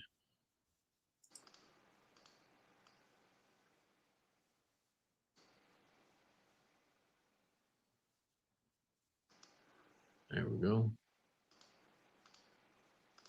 I doubt that I will take another fresh trade, although as I say that, I'm thinking about NVDA at 215. But just watching right now, NASDAQ's down 42 points, Dow's up 216. NASDAQ would get its stuff together, could be a good day. So I'm going to send a screenshot here in the room. And I want you guys to notice Micron.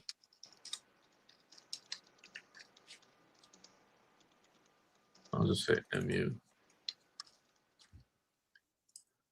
So MU in this holdings was like not even in the top 10. And literally it was like way lower on the list.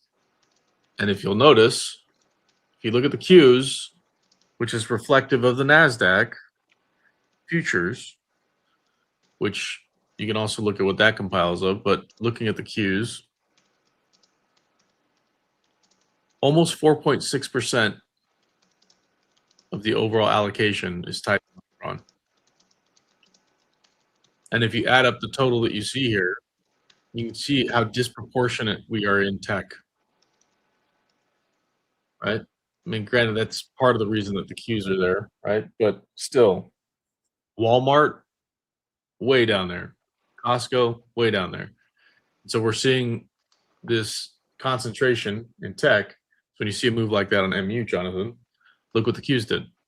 It's like a direct reflection. Why? Because it's 4.6% of that overall holding. Amazon, same thing. Microsoft, same thing.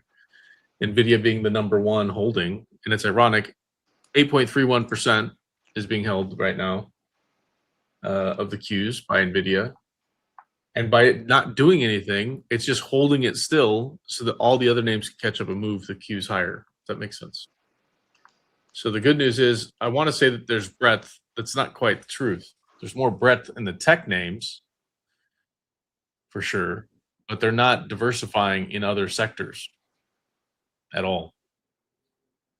Which is kind of risky. So if you see an MU tanks to like 930, what happens to the Qs? Well, you'll see it pretty quickly. Anyway, I digress.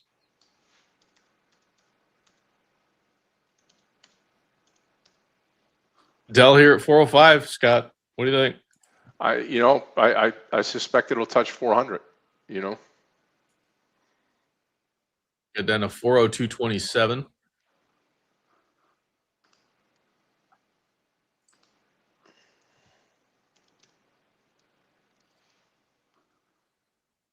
That's going to do it for me. I'm going to let these let the runners go on CRM into next week. I'm going to continue building strategy around Tesla and see if we can make some more money on the bundles. We'll see. If not, I'll take some more off, and at this point, can't lose any money. That's a good thing. Yeah. Compared to yesterday. Yesterday, I took a gut punch on CRM. Oh, big move on the Qs now. Yeah, just went from 44 points down to 10 points higher now, so about a 50-point swing.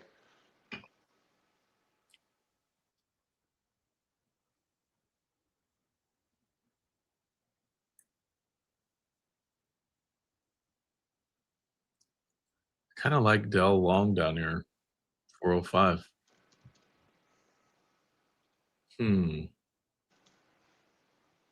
Nah, I'll leave it alone. It's going to do it for me, Scott. I hear you. Look, 44 Trade Nation, appreciate y'all. Have a great weekend, everybody. Some great trading this week. Some great trades, Scott. You absolutely crushed it. Been calling out some amazing trades. Appreciate doing that, Justin, as well. And to the team. Again, we'll see you guys Monday at the Open. Till then, cheers. God bless. Take care, DVG. Enjoy. Well, it's down to Justin and myself. So, here's the thing. I'm hinging on one stock, one trade. And if I don't get it, fine. If I do, fine as well. I'll come back and announce that. But just rest assured, I'm holding on to my ASAN trade. And if I $7 will be my stop, but I'm going to hold on to it here for a little bit.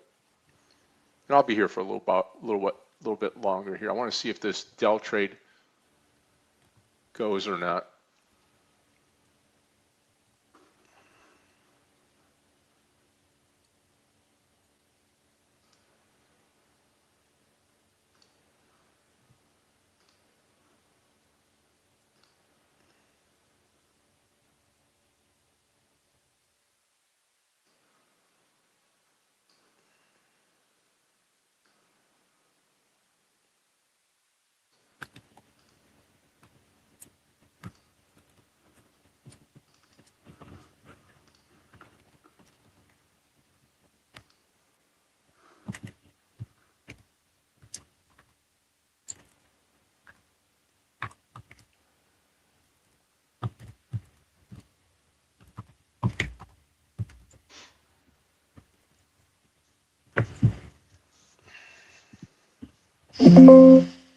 Justin, what type of video card did you get in the new machine? Do you know? Let me check quickly. Give me a sec. I think it was an NVIDIA. Hold on. Let me pull that up quickly. Let me check the order. Give me a sec. Yeah. I'm going to mute for the echo.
Sorry, I had to take a call. Okay, so it is the NVIDIA GeForce RTX 5080. Okay, good. Maybe Clifton and the technical gurus can. I think And that's. that'll do what, 4 monitors then, or? Yeah. This is the. Excellent. I mean, I'm happy to share the link. I've got in the group. I don't mind, but um, it's a really nicely spec'd machine. Um, I'll send you guys the link. What are you doing with your old one? Use that for portable trading. I'll give an example. In November, my wife and I are celebrating our 20th wedding anniversary. So we're planning to, if the stars align, we're planning to take the whole month and go and celebrate, our marriage. So we're going to be on the road, so I'm going to need to be able to trade. And typically when I trade, I don't day trade when I'm on the road. I usually set up my swing trades so I can set and forget it, put my stop losses in place, put my take profits, stagger take profits, cool it down, cool things down a little bit, and then enjoy the time away, without any stress or pressure. Yeah, Clifton, this is the link. You tell me what you think. I'll send it to you privately. Oh, come on now, this is the Trading 44 Nation. You guys can all have a look. Tell me what you think, guys.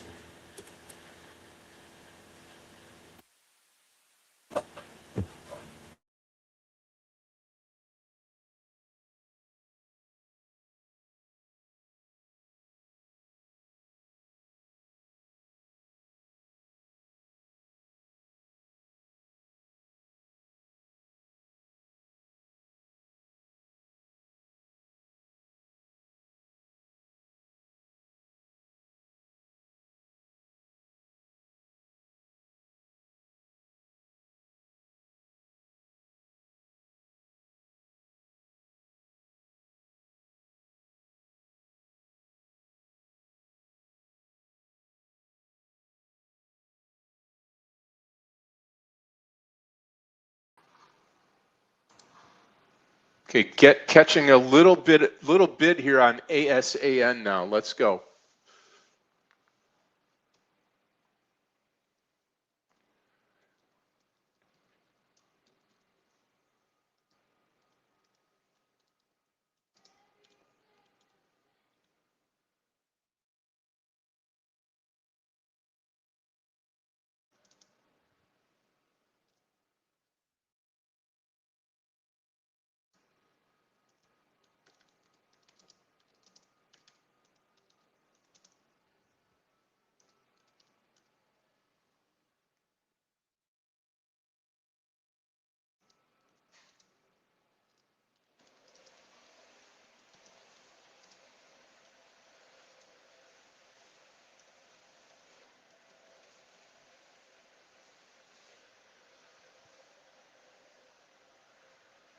I think we may have lost Justin, no?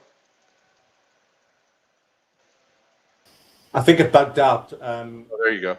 Yeah, could you got, exactly, the fifth monitor, Vince, that's right, yeah. That's, yes, I have got 5 monitors, exactly.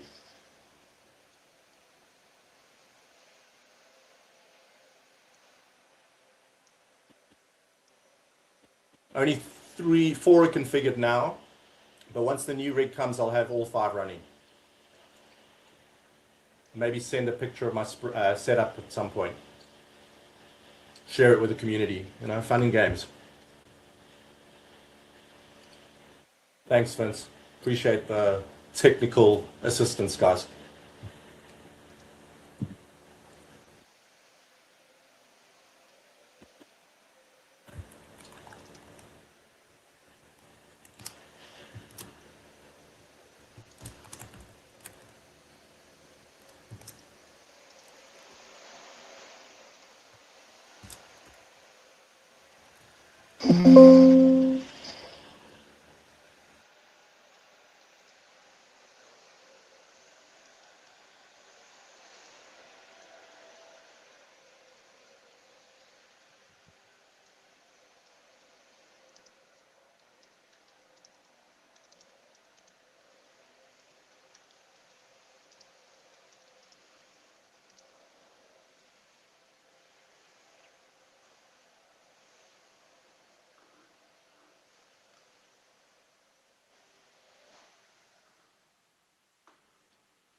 So just to give you guys a little bit of kind of background insight into the purchase of the new rig, because often DVG shares about treating this as a business, right? Like you remember that Friday, what was it, 3 weeks ago, where I had my red day, and that was because of my PC's performance. So you've got to treat it as a business. So I've literally just invested in myself, right? I bought a bigger rig or a better rig to handle the capability or capabilities of, I obviously need the performance, right? So it's a business cost. So I've literally invested in myself. I've traded into myself. Trading isn't just the market space. It's a mindset shift. Treat yourself as a business. All right. Words of wisdom. Yep, no doubt about it. Mark, I sure hope so. I mean, it's I hinge on every little move here, but as we approach the 760 is going to be where I put the accelerator down.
Here we go. I'm even right now. So anything is plus money, and then the 760 is going to be the add here on ASAN. For building.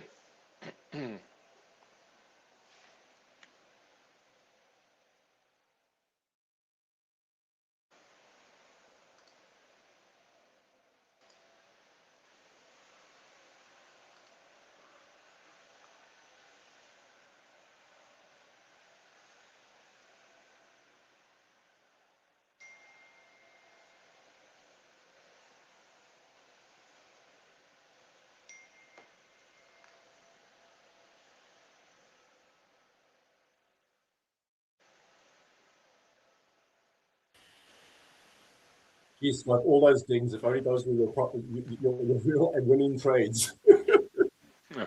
It's a beautiful sound. Yep, no doubt.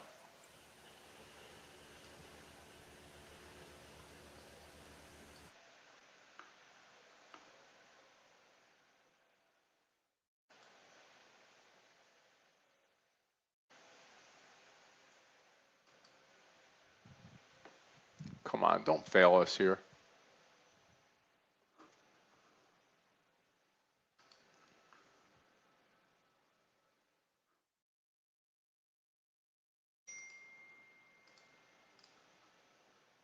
I think I'm going to try to get a bike ride in this afternoon also, which would be nice.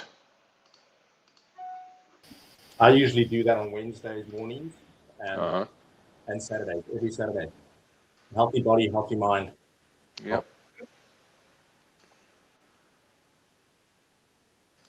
I'm back to gym next week. Uh-huh. I've been putting it off, but man, I gotta find the time. Find the time.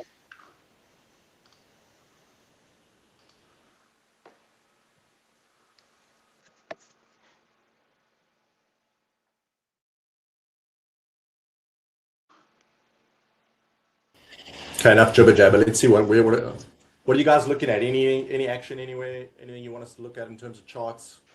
Anyone's views?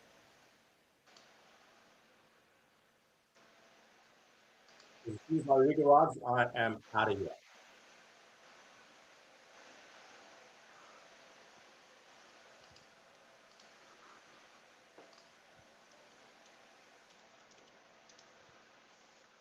I'll wait just a little bit longer here, about 5 more minutes, and I'm gonna run.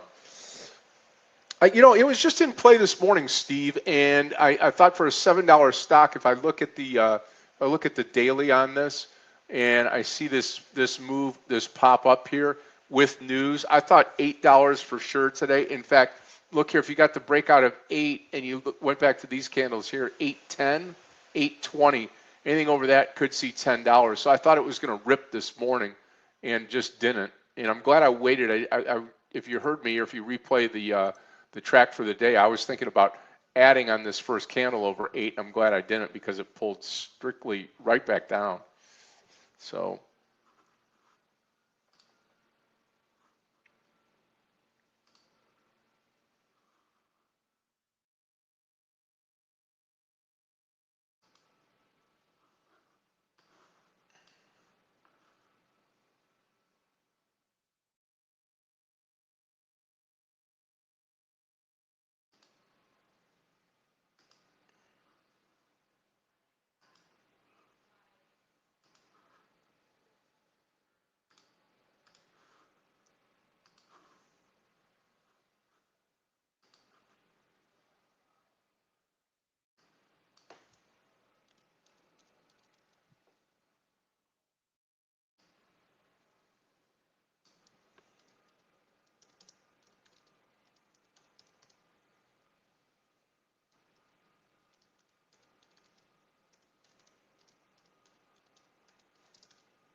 Seeing that things have settled down, I'll share a little bit in the room about what I'm seeing, or what I shared previously in the group regarding my view on SPY technicals. So let me just quickly share my chart in the group here.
Okay, traders, I'm going to call it a day right here. A great day. Well, shouldn't say great, just a mediocre day so far. If ASAN does take out that 760, it'll be a game changer for me.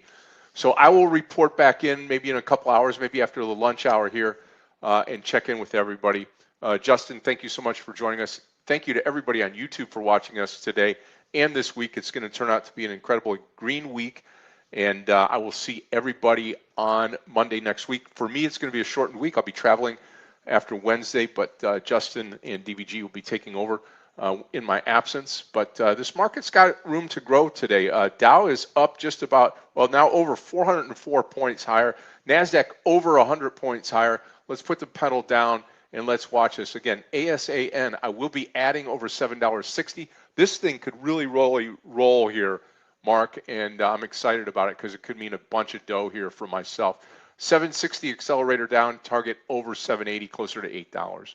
Justin, thank you so much for doing what you do. Clifton, as usual, my friend, enjoy the weekend. God bless you all. Godspeed, and we'll talk to you then. Bye-bye.